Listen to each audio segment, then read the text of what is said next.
Hello friends, स्वागत है आपका हमारे चैनल पर। फ्रेंड्स, हमने इससे पहले वीडियो में पढ़ा था न्यूट्रिशन के बारे में और आज हम न्यूट्रिशन इन प्लांट्स के बारे में डिटेल से पढ़ेंगे।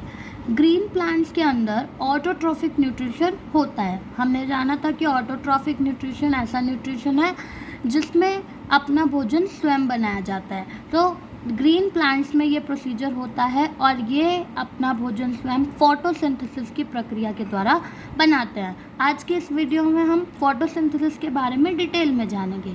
चलिए देखते हैं। फोटोसिंथेसिस दो वर्ड से मिलके बना है, फोटो एंड सिंथेसिस। फोटो का मीन्स होता है लाइट और सिंथेसिस का मतलब होता है टू बिल्ड। सो फोटोसिंथेसिस का मतलब हुआ बिल्डिंग अप बाय लाइट, यानी कि लाइट की मदद से भोजन का निर्माण होना। फोटोसिंथेसिस के लिए जो सबसे इम्पॉर्टेंट चीज़ है वो है क्लोरोफिल। क्लोरोफिल जो कि ग्रीन प्लांट्स के अंदर क्लोरोप्लास्ट के अंदर पाई जाती है, यानी क्लोरोफिल क्लोरोप्लास्ट के अंदर होती है जो कि एक ग्रीन कलर की बॉडी है। फोटोसिंथेसिस की डेफिनेशन देखते हैं। The process by which green plants make their own food like glucose from carbon dioxide and water by using sunlight energy in the presence of chlorophyll is called photosynthesis। मतलब कि एक ऐसी प्रक्रिया जिसके द्वारा ग्रीन प्लांट्स जो हैं वो अपना भोजन खुद बनाते हैं।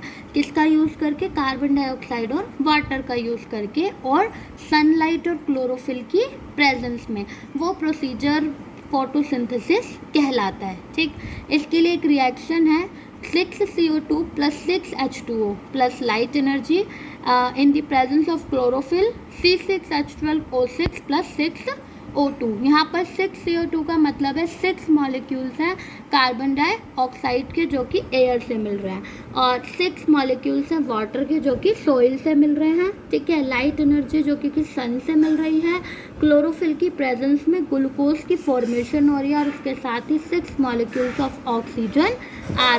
फोटोसिंथेसिस प्लांट्स के अंदर ग्रीन लीव्स में होती है और क्लोरोफिल का जो यहाँ पर मेन रोल है वो क्या है? Help in absorbing energy from sunlight, यानी ये क्लोरोफिल सनलाइट से एनर्जी को ट्रैप करने में, एब्जॉर्ब करने में मदद करता है। चलिए हम फोटोसिंथेसिस को इस डायग्राम की मदद से समझते हैं।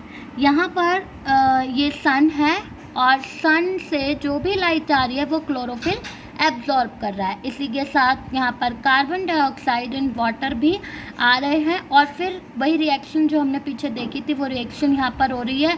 ये सब कुछ मिल करके ग्लूकोज की फॉर्मेशन और ऑक्सीजन की फॉर्मेशन कर रहे हैं और उसके बाद जो ग्लूकोज जो कि फूड का काम करेगा यहाँ पर वो फ्लोएम टिश्यू के द्वारा प्लांट के हर पार्ट में पहुँच जाएगा और जो एक्स्ट्रा फूड होगा जिसका यूटिलाइजेशन इस टाइम पर नहीं हुआ है वो स्टोर हो जाएगा स्टार्च की फॉर्म में इस ग्रीन लीफ के अंदर और बाद में जब प्लांट को ज़रूरत पड़ेगी तो इसका इस्तेमाल हो जाएगा। तो यही पूरी प्रक्रिया फोटोसिंथेसिस की है जो कि प्लांट्स में होती है। ठीक है, तो कंडीशन नेसेसरी फॉर फोटोसिंथेसिस।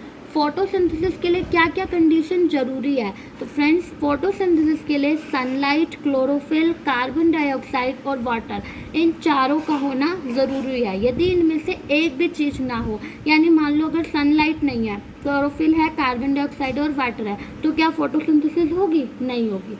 अगर सनलाइट भी है, कार्बन डाइऑक्साइड भी है, वाटर भी है, लेकिन क्लोरोफिल नहीं है, तो क्या फोटोसिंथेसिस होगी? नहीं होगी। इसीलिए इन चारों का होना ज़रूरी है। रॉ मटेरियल्स फॉर फोटोसिंथेसिस, यानी कि जो कच्चा माल है इन फोटोसिंथेसिस की प्रक्रिया में वो क्या है?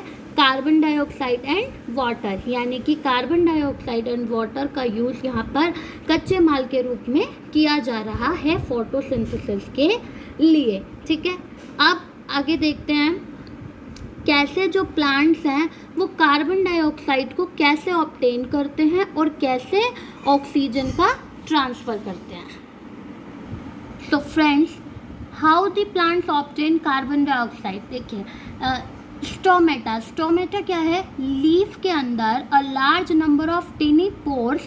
ठीक है, लीफ के अंदर जो है बहुत सारे टिनी पोर्स यानी छोटे छोटे से छेद होते हैं। पत्ती के अंदर छोटे छोटे छेद पाए जाते हैं, उन्हीं को हम स्टोमेटा कहते हैं। स्टोमेटा की जो प्लूरल फॉर्म है वो स्टोमेटा है और सिंगुलर फॉर्म में हम इसको स्टोमा कहेंगे। यानी अगर हम एक की बात करेंगे तो हम स्टोमा कहेंगे और अगर बहुत सारे छेदों की बात करेंगे तो स्टोमेटा कहेंगे। Each stoma is surrounded by a pair of guard cells. Her stoma जो है उसके दोनों साइड में क्या होते हैं, गार्ड सेल्स, यानी एक पेयर होता है गार्ड सेल्स का। गार्ड मतलब जो सिक्योरिटी गार्ड जैसे होता है, जो हमारे घरों की रखवाली करता है, इस तरीके से वैसे ही यहाँ पर स्टोमेटा की जो रखवाली कर रहे हैं वो गार्ड सेल्स कहला रहे हैं। ठीक है, अब गार्ड सेल्स का फंक्शन क्या है, it controls the opening and closing of stomata, यानी कि ये स्टोमेटा की ओपनिंग और क्लोजिंग को कंट्रोल करते हैं। आप ये देखते हैं हम ओपन स्टोमेटा, ये डायग्राम है ओपन स्टोमेटा का। इसमें हम क्या देख रहे हैं, ये जो मोटी मोटी सी हैं और जिनमें ये गोल गोल बने हुए हैं, ये गार्ड सेल्स हैं और इनके बीच की जो खाली जगह है इसी को हम क्या कह रहे हैं, ये ओपन स्टोमा है। ठीक है, और ये दोनों जो हैं मोटे मोटे से ये गार्ड सेल्स हैं। इसके अलावा ये जो गोल गोल से ग्रीन कलर के डॉट्स हैं ये क्लोरोप्लास्ट है और ये सब कुछ हमें लीफ की सरफेस में देखने को मिल रहा है। आप देखिए, when water flows into the guard cells they swell becomes curved and cause the pore to open. ये कह रहा है कि इन जो गार्ड सेल्स हैं इनके अंदर क्या भर गया है, पानी भर गया, और जब इन गार्ड सेल्स के अंदर पानी भर जाता है तो ये बिल्कुल स्वेल कर जाती हैं, फूल जाती हैं और कर्व शेप में हो जाती हैं और इसी वजह से जो स्टोमेटा है वो ओपन हो जाता है, खुल जाता है। नेक्स्ट डायग्राम है, ये है क्लोज स्टोमेटा का। देख रहे हैं यहाँ पर गार्ड सेल्स जो हैं वो बिल्कुल स्ट्रेट हो गई हैं, बिल्कुल सीधी हो गई हैं और स्टोमेटा क्लोज्ड हो गया है। तो इसमें देखते हैं क्या हुआ है, when the guard sales loose water they shrink become straight and close the stomatal pore. जब गार्ड सेल्स क्या करती हैं, वाटर को लूज कर देती हैं, यानी सारा पानी गार्ड सेल्स में से बाहर आ जाता है तो वो श्रिंक कर जाती हैं, यानी कि थोड़ी पतली सी होने लग जाती हैं और बिल्कुल स्ट्रेट हो जाती हैं, सीधी हो जाती हैं। ठीक है, और इसी का रिजल्ट होता है कि जो स्टोमेटल पोर है वो बंद हो जाता है। ठीक, यहाँ पर एक इम्पॉर्टेंट चीज़ है कि A large amount of water is also lost from the cells of the plant leaves through open stomatal pore. Right, यानी जब स्टोमेटल पोर ओपन रहता है, वो खुला रहता है ना, स्टोमेटा जब खुला रहता है तो बहुत सारा पानी जो है प्लांट की पत्तियों में से लूज होना शुरू हो जाता है, प्लांट में से पानी निकलना शुरू हो जाता है। ठीक है, so when the plant does not need carbon dioxide and wants to conserve water the stomatal pores are close. इसीलिए जब प्लांट को कार्बन डाइऑक्साइड की ज़रूरत भी नहीं होती है और पानी भी उसको बचा के रखना है तो स्टोमेटल पोर्स को वो क्लोज कर देता है। यानी इससे हमें पता चलता है कि स्टोमेटल पोर्स जो हैं वो पूरे दिन खुले हुए नहीं रहते हैं, क्योंकि इससे पानी का लॉस हो सकता है, वाटर लॉस हो सकता है और इससे प्लांट्स में पानी की कमी हो सकती है। सो स्टोमेटल पोर्स को जब कार्बन डाइऑक्साइड चाहिए होती है तभी वो ओपन होते हैं।